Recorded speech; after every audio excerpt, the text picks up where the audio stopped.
Hello student, welcome my YouTube channel Jyoti Jaiswal. कैसे हैं आप सब? आशा करते हैं कि आप लोग बहुत अच्छे होंगे और अपनी पढ़ाई भी बहुत अच्छे से कर रहे होंगे।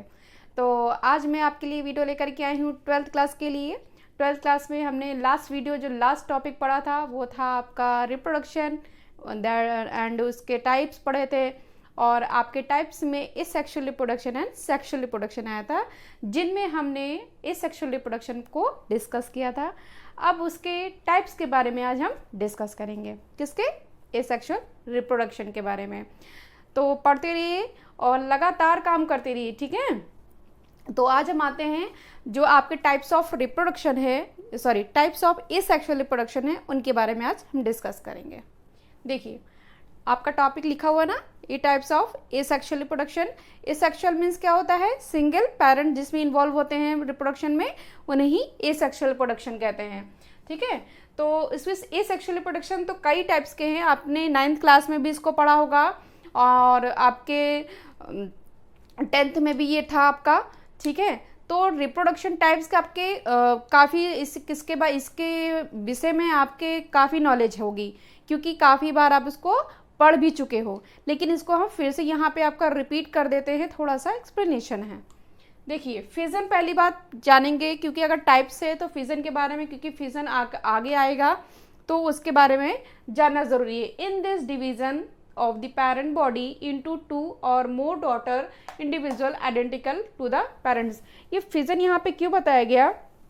क्योंकि आपकी एसेक्सुअल जो रिप्रोडक्शन है, आपको भी पता है कि वो सिंगल पेरेंट ही क्या करता है, डिवाइडेशन करता है अपनी बॉडी का, ठीक है। उसमें कोई अदर पेरेंट्स या अदर पेरेंट्स के गैमीट या फिर आपके उनके एक्स जो होते हैं वो इन्वॉल्व नहीं होते हैं। उनकी ही बॉडी डिवाइड करके न्यू ऑर्गेनिम्स का प्रोडक्शन करते हैं, इसे ही रिप्रोडक्शन कहते हैं, यानी कि एसेक्सुअल। अब यहाँ पे जो फिजन की बात कही गई है, या तो फिर आपकी जो पेरेंट बॉडी है, या तो आप सिंगल पीस में होगा या वन या मल्टीपल, है ना। मल्टीपल बॉडी में क्या हो जाएगा, डिवाइड हो जाएगा। और मोर डॉटर इंडिविजुअल आइडेंटिकल, ये वर्ड वहाँ पे भी मैंने आपको ज़्यादा उस पर जोर दिया था कि आइडेंटिकल होंगे, क्योंकि इनमें किसी के भी गैमीट, इनके किसी के भी एग या क्रोमोसोम्स का मिक्सअप नहीं होगा, तो ये अपने पेरेंट के जैसे ही आइडेंटिकल होंगे, मॉर्फोलॉजिकल भी और आपके जेनेटिकल भी। और मॉर्फोलॉजिकल और जेनेटिकल जो आइडेंटिकल होते हैं, सेम होते हैं, उनके लिए एक वर्ड यूज़ किया था, दैट वाज द क्लोन। शायद याद आ गया होगा, ठीक है, क्लोन। तो इसमें यही है कि इन दिस डिवीजन, इस प्रकार के डिवीजन में of the parent body into 2 और more daughter individual identical to the parents, ये क्या हो जाती हैं, डिवाइड हो जाती हैं। इस प्रकार के डिवीजन में जो पेरेंट बॉडी है वो एक या दो से ज़्यादा डॉटर सेल्स में क्या हो जाती हैं, डिवाइड हो जाती हैं, और एक जैसी, यानी कि आइडेंटिकल टू द पेरेंट्स के आइडेंटिकल ही न्यू ऑर्गेनिम्स का प्रोडक्शन होता है। अब देख लेते हैं फिजन कितने प्रकार के होते हैं, या फिर ठीक है, बाइनरी फिजन। अब यहाँ पे वर्ड है बाई का मतलब क्या होता है? आपने सुना होगा मोनो, बाई, ट्राई, टेट्रा, ये सब सुना होगा ना। तो बाई का मतलब दो, तो यानी कि आपके जो दो डिवीजन खाली हो। फिजन का मतलब होता है डिवीजन, है ना। फिजन का मतलब क्या होता है? डिवीजन। अब बाइनरी फिजन यानी कि दो का डिवीजन, यानी कि in this process asexual reproduction of parent organism divide into 2 halves, यानी कि 2 हिस्सों में, 2 halves, each half forming and dependent daughter organism. और हर एक हाफ जो क्या होता है, जैसे अमीबा का मैंने बताया था आपको कि अमीबा का ऐसा डायग्राम बना लीजिए, उनमें क्या होता है कि उनका जो न्यूक्लियस होता है वो क्या होता है, इलोंगेट होने लगता है, और जब इलोंगेट होता है तो क्या हो जाता है, न्यू ऑर्गेनिज्म हो जाती है। ऐसे ही फिजन में है, फिजन में आपका जैसे यही फिजन भी है, फिजन का क्या हुआ, पेरेंट बॉडी डिवाइड हो गई। अब हो सकता है कि 2 हुई है, हो सकता है 3, 4 हो जाए, यानी कि मोर जो लिखा है, मोर डॉटर सेल्स, ठीक।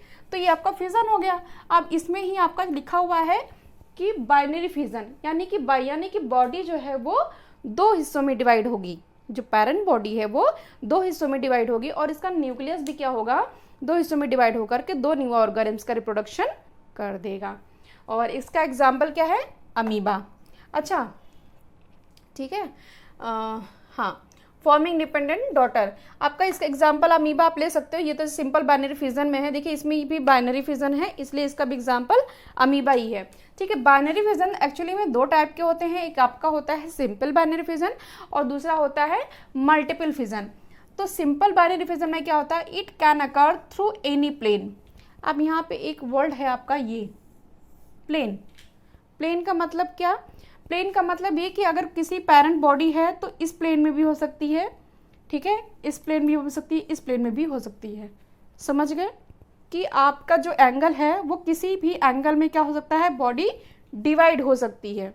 तो इसमें यही लिखा है कि सिंपल बाइनरी फिजन है और बाइनरी फिजन है, तो यानी कि जो पैरेंट बॉडी है ये हमने 4-6 बनाया है, इसको नहीं है, सिर्फ आपको प्लेन बताया कि इधर भी हो सकता है, इधर भी हो सकता है और इधर भी हो सकता है। लेकिन सिर्फ अगर बाइनरी फिजन है तो पैरेंट बॉडी सिर्फ 2 हिस्सों में डिवाइड होगी। ठीक है, तो पैरेंट बॉडी जो है 2 हिस्से में डिवाइड होगी और एनी प्लेन में। तो एग्जाम्पल आपका अमीबा है। Got it. आगे चलते हैं मल्टीपल फिजन।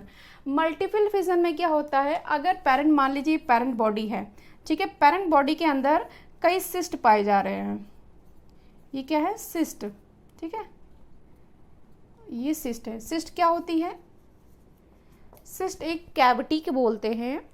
क्या होती है, कैविटी को बोलते हैं। यहाँ आपको कई एक्स जैसे दिख रहे होंगे ना, एक्स जैसे, तो उन्हीं को जो ये आपकी गोल गोल ये कैविटी दिख रही है, इन्हीं को क्या बोलते हैं, सिस्ट।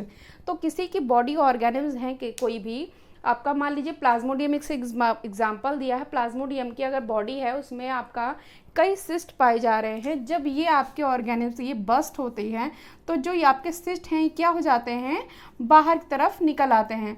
और इसमें देख रहे होंगे कि एक डॉटेड पॉइंट लगा हुआ रखा हुआ है, ये है न्यूक्लियस। और इन्हीं न्यूक्लियस के थ्रू क्या करते हैं, न्यू ऑर्गेनिज्म का प्रोडक्शन हो जाता है।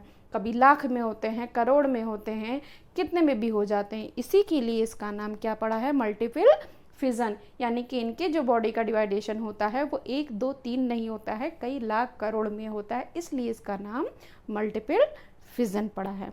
इसका एग्जाम्पल है प्लाज्मोडियम। अब आते हैं बडिंग। ये budding, fragmentation, regeneration, binary fission, ये आप हाई स्कूल में पढ़ चुके हो बेटा, है ना। तो हम फिर से बडिंग पे आ जाते हैं। बडिंग का एग्जाम्पल आपको पता है क्या होता है, हाइड्रा होता है। यहाँ पे एग्जाम्पल यहाँ पे लिख लीजिए, हाइड्रा। ठीक है, in budding daughter individual is formed from a small part of bud arising from parent body. इसका एग्जाम्पल आप जानते होंगे, इस तरह से आपका जो होता है वो हाइड्रा होता है और उसमें छोटी सी ऐसी बर्ड निकल आती है ना। तो ऐसे निकलते निकलते क्या जो बर्ड होती है धीरे धीरे बड़ी हो जाती है, देखा होगा आपने, अपने बुक में देख लीजिए, है ना। फिर ये बर्ड क्या होती है, एक न्यू ऑर्गेनिम्स का रूप ले लेती है, यानी कि न्यू हाइड्रा का फॉर्मेशन हो जाता है। फिर धीरे से क्या हो जाता है, इसका कटिंग हो जाता है और ये ज़मीन पे गिर जाती है और न्यू ऑर्गेनिज्म यहाँ से रिप्रोड्यूस हो जाते हैं। इसे ही बडिंग कहते हैं। ये हाइड्रा में होती है। ठीक है, फ्रेगमेंटेशन। फ्रेगमेंटेशन क्या होता है, the parent body breaks into 2 और मोर पीस कॉल्ड फ्रेगमेंट्स। किसी की बॉडी है, मान लीजिए वो क्या होती है, कई टुकड़ों में डिवाइड हो जाती है, तो वो जो टुकड़ा होता है, पीस होता है, उसे ही क्या बोलते हैं, फ्रेगमेंट्स बोलते हैं। वो एक भी हो सकता है, एक से ज़्यादा भी हो सकता है। ठीक है, तो इसी को बोला है कि अ पेरेंट बॉडी, अगर कोई पेरेंट बॉडी है वो ब्रेक हो जाती है इनटू 2 और more pieces called fragments found in sponge, sea anemone, in and planaria. Planaria के एग्जाम्पल देख लीजिए कि जो प्लेनेरिया के एग्जाम्पल आपने आपकी बुक में भी होगा, कुछ इस तरह होता है, यूं। अगर ये पेरेंट बॉडी है, मान लीजिए डिवाइड हो गई, ठीक है, और इस तरह से बन गई, ये देख रहे हैं। तो ये जितने भी आपके फ्रेगमेंट्स हैं इनसे न्यू ऑर्गेनिज्म बन जाएगा। इनसे क्या हो जाएगा, स्पेस नहीं है तो थोड़ा छोटा छोटा बनेगा। ठीक है, फिर से क्या होगा, न्यू प्लेनेरिया बन जाएंगे। जितने पीसेस होंगे उतने ही प्लेनेरिया बन जाएंगे, यानी कि उतने ऑर्गेनिज्म, जितने भी एग्जांपल्स होते हैं, मतलब उनकी बॉडी या न्यू ऑर्गेनिज्म का रिप्रोडक्शन हो जाएगा उन्हीं फ्रेगमेंट से। ये क्या है, ये सब ये फ्रेगमेंट्स हैं। ठीक है, ये क्या है, फ्रेगमेंट्स हैं ये। क्लियर, आगे बढ़ते हैं। रीजनरेशन। रीजनरेशन तो आप खुद आपके लाइफ एग्जांपल देखते हो, आपने देखा होगा छिपकली की पूंछ। जब छिपकली की पूंछ कट जाती है तो वो छिपकली क्या मर जाती है? नहीं मरती है ना। वो उसकी छिपकली जो जहाँ से कटी होती है वहीं से फिर से नई पूंछ आ जाती है, नई टेल आ जाती है ना। इसी को रीजनरेशन कहते हैं। मतलब इंजर्ड पार्ट से नई बॉडी का फॉर्मेशन होना क्या कहलाता है? रीजनरेशन। देख लीजिए इसका, रीजनरेशन इज द रीग्रोथ। देखिए लिखा है ना, regrowth in the injured region. छिपकली की पूंछ होती है। या फिर आप मान लीजिए इसमें हाइड्रा में भी बताया गया एक बार कि जैसे अगर आपकी प्लांट हाइड्रा की बॉडी है या फिर प्लेनेरिया के ले लीजिए, मान लो हमने ये किया है तो 3 टुकड़ों में है ना ये, तो यहाँ पे न्यू ऑर्गेनिज्म ना बन करके, एक एग्जांपल ले रही हूँ, प्लेनेरिया बता नहीं रही हूँ, ठीक है, एक एग्जांपल की प्लेनेरिया का बता दे रही हूँ कि अगर ये बॉडी यहाँ से है, यहाँ से हुई है ना, ये हमारा फ्रेगमेंट है, तो जो हमारा ऊपर का है वो फिर से नहीं बनेगा, वो क्या करेगा? सिर्फ नीचे का बनाएगा, क्योंकि नीचे का भाग उसके पास नहीं है, इसलिए उसको रीजनरेशन कहते हैं। और अगर मान लीजिए कि नीचे का भाग है तो क्या करेगा? वो ऊपर का भाग बना देगा, तो इसे ही बोलते हैं regeneration. Injured part, injured region या इंजर्ड पार्ट, जहाँ से इंजर्ड होगा उस जगह से दोबारा से ऑर्गेनिज्म का जो पार्ट है वो फिर से एराइज होने लगेगा, इसे ही रीजनरेट हो जाने या रीग्रोथ होने लगेगी, उसे ही रीजनरेशन कहते हैं। और आगे आपका है स्पोर फॉर्मेशन। स्पोर फॉर्मेशन वो मैं आपको नेक्स्ट वीडियो में बताऊंगी। और ये छोटी वीडियो सिर्फ इसीलिए आपके लिए बना रही हूँ क्योंकि आप कभी भी कहीं भी चलते फिरते खाते पीते देख सकते हैं और इसका रिवीजन कर सकते हैं, क्योंकि ये ऐसे कुछ टॉपिक नहीं है या मैथ नहीं है कि आपको पेन या कॉपी लेकर के बैठना पड़े। हाँ, लेकिन प्रैक्टिस ज़रूरी है, क्योंकि प्रैक्टिस ही क्या है इंसान को परफेक्ट बनाती है। ठीक है, thank you for watching my video. अगर अच्छा लगा हो तो उसको लाइक और सब्सक्राइब ज़रूर करिएगा। ठीक है, जिन्होंने सब्सक्राइब नहीं किया है वो subscribe, please subscribe my channel. Thank you for watching.